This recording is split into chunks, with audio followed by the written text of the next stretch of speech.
जैसे जैसे भी कोई सरकारी भूमि या तालाब जो अतिक्रमित होता है, वो हमारे संज्ञान में आएगा तो हम लोग उस पे कार्रवाई करेंगे। ये जिस माध्यम से भी हमको मिल जाए, वो मीडिया के माध्यम से मिल जाए या किसी के लिखित शिकायत मिल जाए,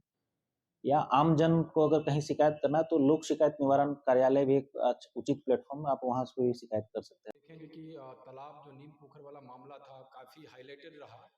जिसमें आप लोगों ने पूरी तरीके से संज्ञान लेते हुए उस तालाब का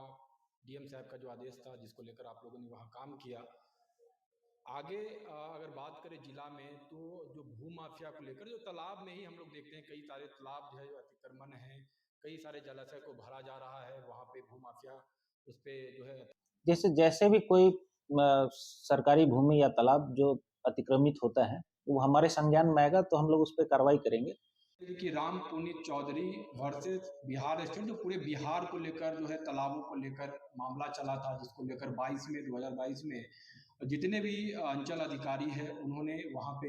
एफिडेविट किया था और जो अतिक्रमण मुक्त करने को लेकर था उसमें उन्होंने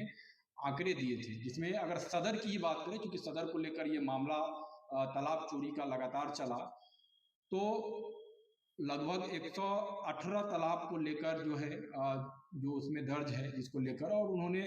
उसमें लगभग 90% जो है अतिक्रमण मुक्त करने को लेकर बात कही है। क्या कहेंगे इसको लेकर? देखिए, जब हाई कोर्ट में मैटर और हाई कोर्ट में उन्होंने शपथ लिया ही हुआ है, हलफनामा दायर किया है,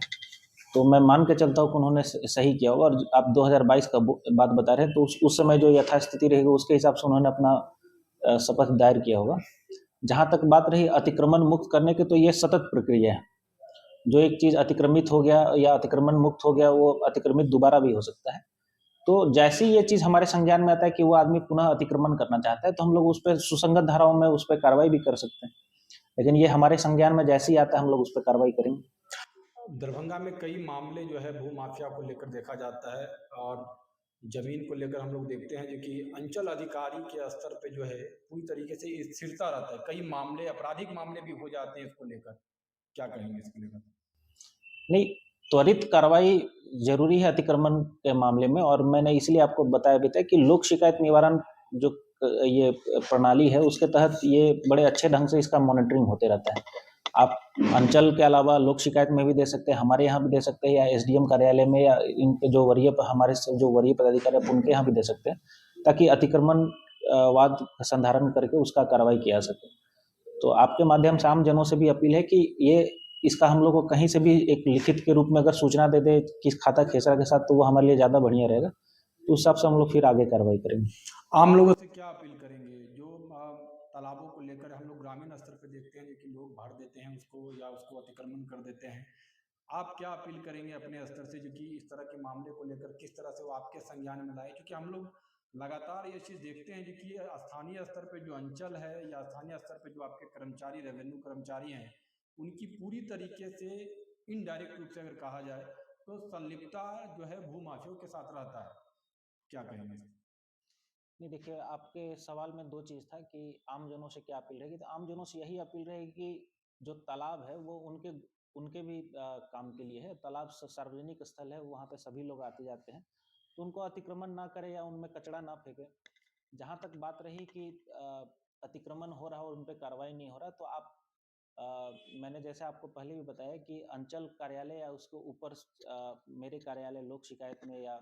मेरे से भी वरीय पदाधिकारी के पास आप कहीं भी आप लिखित शिकायत करें, जिसमें हर चीज़ क्लियर स्पष्ट हो कि कौन सा जगह तालाब है, कौन सा खाता खेस रहा है, तो अतिक्रमणवाद संधारण करके आगे कार्रवाई जरूर की जाएगी। चलिए, आप खरीद बेच को लेकर क्या लोगों से अपील करेंगे जो कि किस तरह से जमीनी मामले को देखे, पेपर देखे, उसके आधार पे कई देखते हैं हम लोग कि बिहार सरकार की जमीन भी जो है कभी भी आप जब जमीन खरीदने आए तो एक चीज ये जान लें कि जो बेचने वाला उसका हक, आपका हक उतना ही तक है जो बेचने वाले का हक था। तो अगर बेचने वाले के पास मालिकाना हक नहीं था या मालिकाना हक उससे कम था, तो आपका हक उतना ही मिलेगा। तो आप जब कभी भी केवाला करने जाएं या जो सेल डीड आप करने जा रहे हैं, तो आप पूरी तरह से कागज को चेक कर ले, आश्वस्त हो ले कि मालिकाना हक जो विक्रेता है उनका कितना आता है और है भी या नहीं है। चलिए सर, बहुत बहुत धन्यवाद।